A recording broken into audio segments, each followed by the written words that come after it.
하나님 은혜 감사합니다. 오늘도 귀하고 복된 하루의 삶을 허락하시니 감사합니다. 오늘 하루의 삶을 주님 안에서 하나님의 은혜를 누리며 하나님의 말씀에 순종하며 살아가는 귀하고 복된 하루가 될 수 있도록 도와주시고 인도하여 주시옵소서. 또한 예배로 시작하는 이 시간 저희가 올려드린 예배를 기쁘게 받아 주시옵소서. 감사드리며 예수님 이름으로 기도드립니다. 아멘.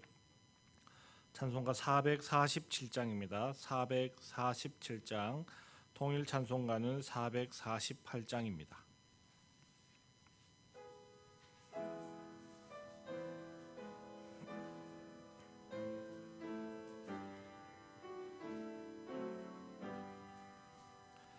이 세상 끝날까지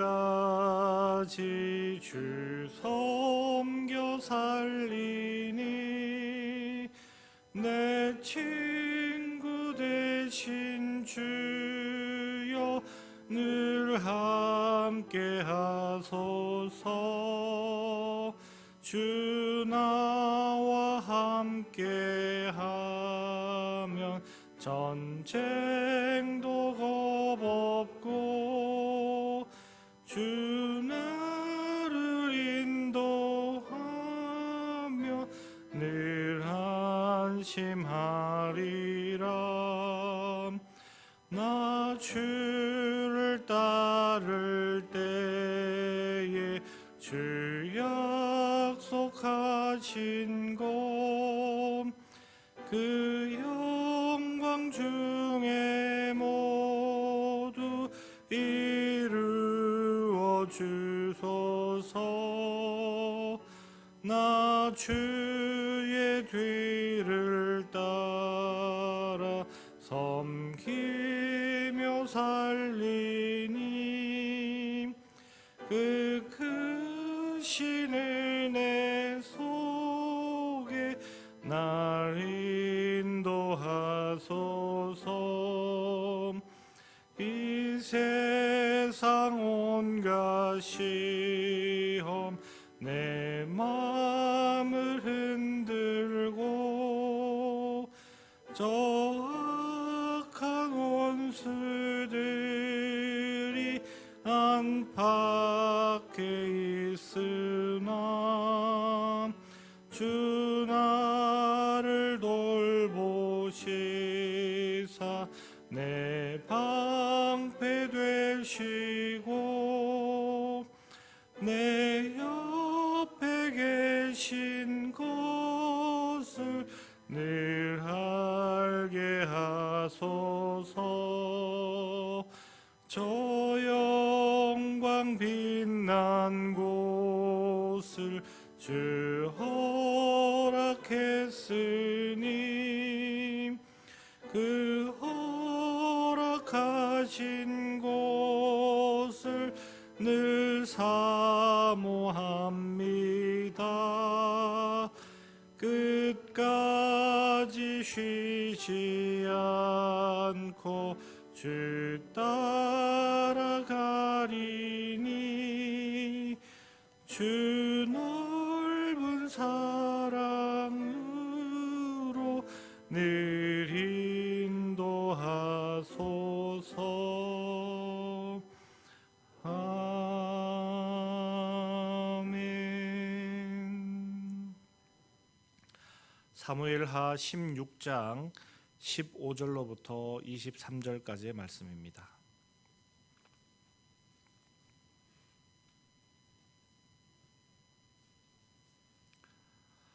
사무엘하 16장 15절로부터 23절까지 말씀입니다. 압살롬과 모든 이스라엘 백성들이 예루살렘에 이르고 아히도벨도 그와 함께 이른지라.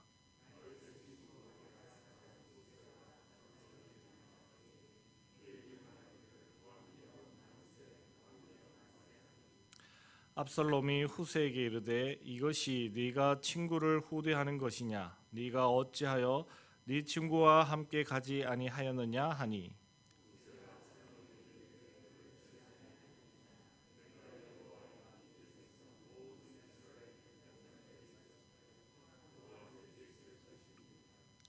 또 내가 이제 누구를 섬기리이까? 그의 아들이 아니니까 내가 전에 왕의 아버지를 섬긴 것 같이 왕을 섬기리이다 하니라.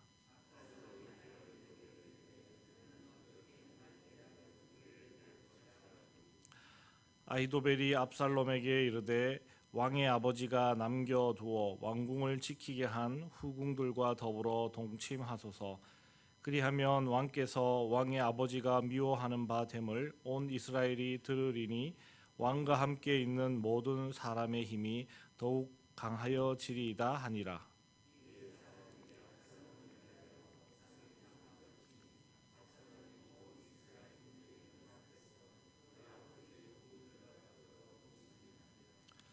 그때 아히도벨이 베푸는 괴략은 사람이 하나님께 물어서 받은 말씀과 같은 것이라. 아히도벨의 모든 계략은 다윗에게나 압살롬에게나 그와 같이 여겨졌더라. 아멘.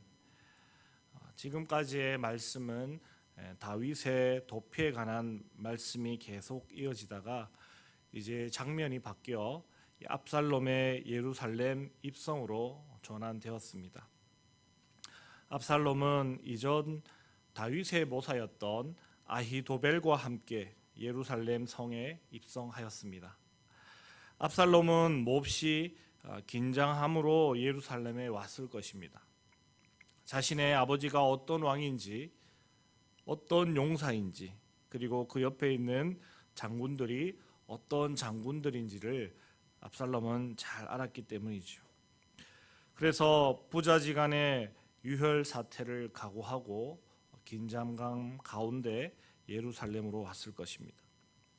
그러나 이미 다윗이 예루살렘을 떠난 이후였기 때문에 압살롬은 아무런 장애물 없이 그저 평안하게 무혈 입성하게 되었습니다. 그로 인해 아마도 압살롬의 사기는 더욱더 충만해졌을 것입니다.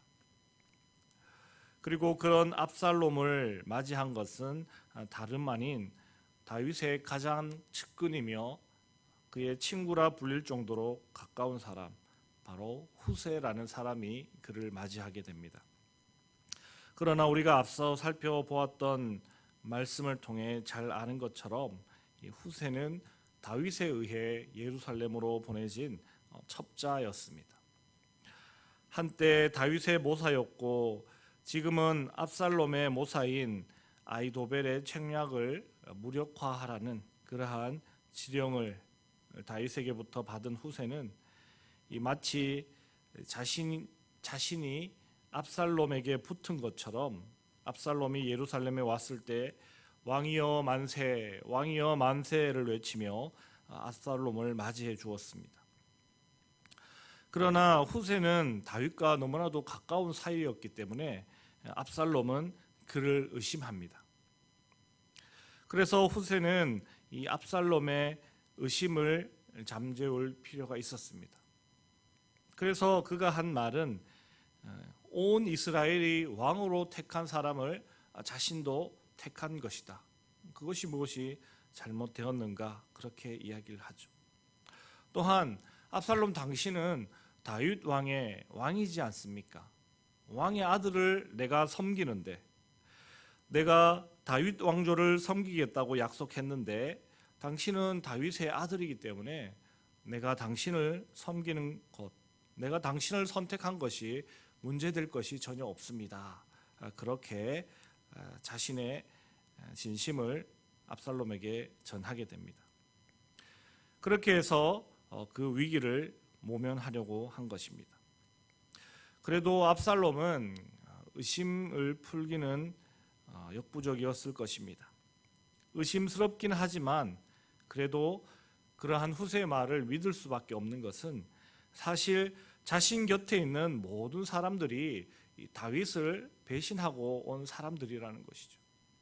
모두가 다윗을 왕으로 섬기고 있던 사람들이 다윗을 배신하고 압살롬을 왕으로 세웠기 때문에 결국 자기 옆에 있는 사람들은 다 다윗을 배신하고 온 사람들이기 때문에 더 이상 후세를 의심할 만한 그러한 이유도 없는 것이었습니다. 그래서 그쯤에서 압살롬도 후세를 인정하게 됩니다. 그러나 문제는 압살롬은 하나님께 기름 부음 받아 세워진 왕이 아니라는 것입니다. 하나님이 인정하는 그러한 왕이 아니었습니다. 그는 스스로 왕이 된 자였습니다.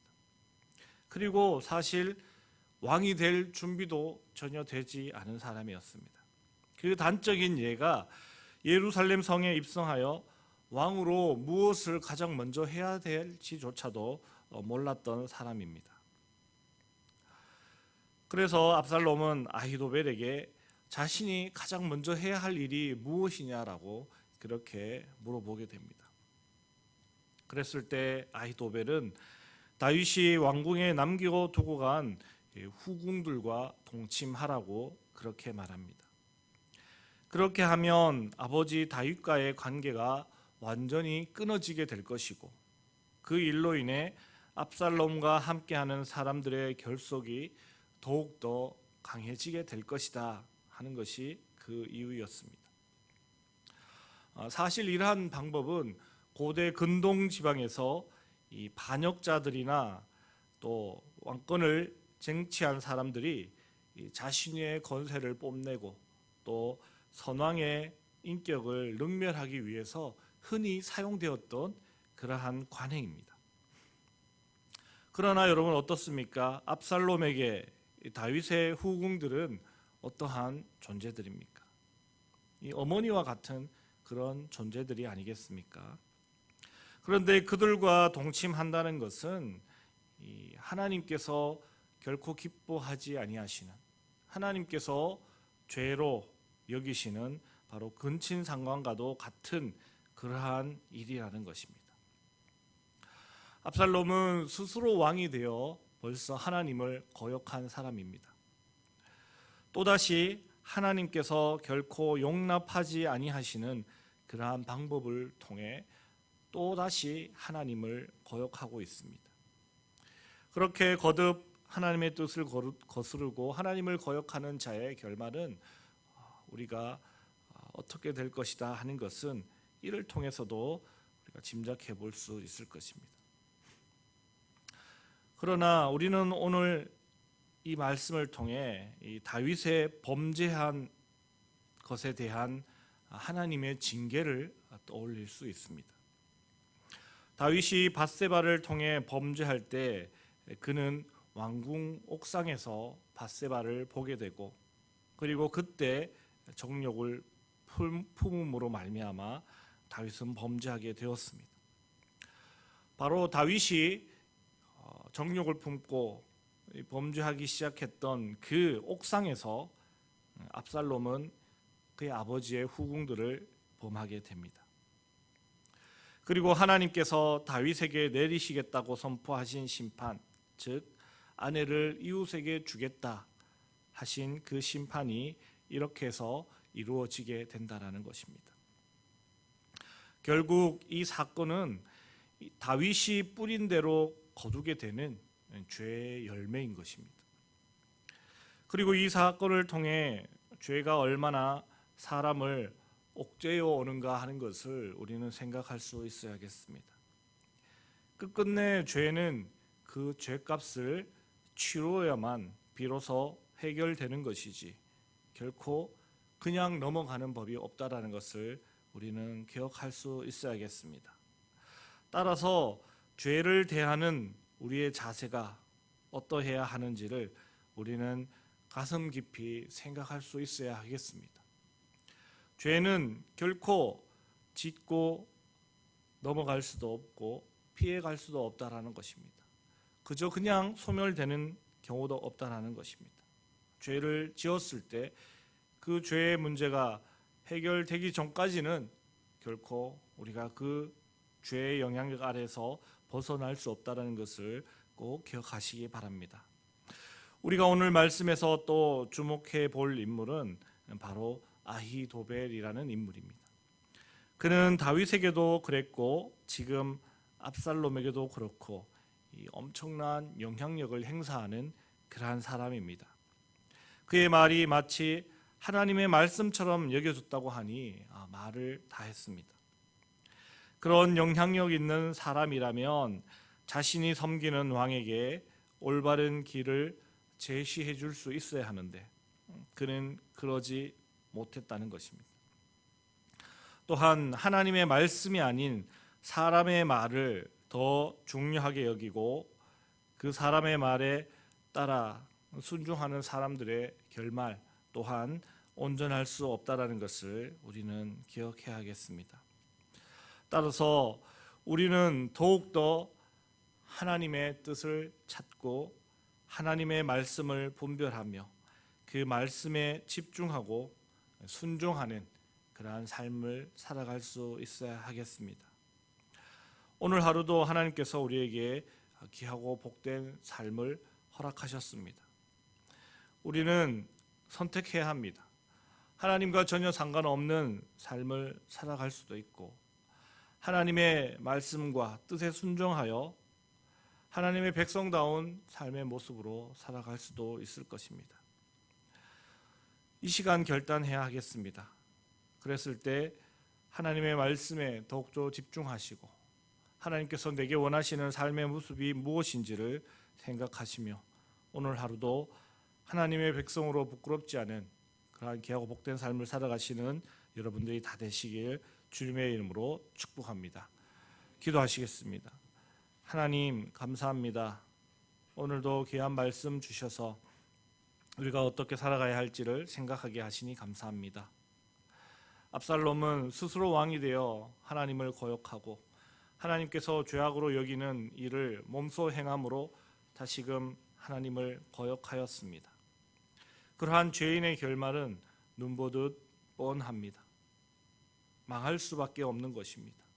하나님, 그러한 자의 모습을 우리가 본받아 살아갈 것이 아니라 더욱 하나님을 의지하고 하나님의 뜻을 찾고 하나님의 백성다운 모습으로 살아가는 저희 삶이 될 수 있도록 도와주시고 인도하여 주시옵소서. 지혜롭게 하시고 깨어있게 하여 주시고 더욱더 말씀에 집중하는 그러한 복된 하루의 삶이 될 수 있도록 도와주시고 인도하여 주시옵소서. 감사드리며 거룩하신 예수님 이름으로 기도드립니다. 아멘. 하늘에 계신 우리 아버지, 아버지의 이름을 거룩하게 하시며 아버지의 나라가 오게 하시며 아버지의 뜻이 하늘에서와 같이 땅에서도 이루어지게 하소서. 오늘 우리에게 일용할 양식을 주시고 우리가 우리에게 잘못한 사람을 용서하여 준 것 같이 우리 죄를 용서하여 주시고 우리를 시험에 빠지지 않게 하시고 악에서 구하소서. 나라와 권능과 영광이 영원히 아버지의 것입니다. 아멘. 이 시간 기도하실 때 우리 교회를 위해 기도해 주시기 바랍니다. 교회 예배를 위해서 기도해 주시고 또 예천 땅의 복음화를 위해서도 기도해 주시고 교인들의 건강, 암투병 하시는 분들 또 담임 목사님의 건강이 속히 회복될 수 있게 해달라고 기도하시고 교회 학교 다음 세대의 부흥, 선교사님들을 위해서 또 나라와 민족과 세계 평화를 위해서도 기도해 주시고 각자의 개인적인 기도 제목 따라 기도하실 때 주여 한번 크게 부르짖고 함께 기도하시겠습니다. 주여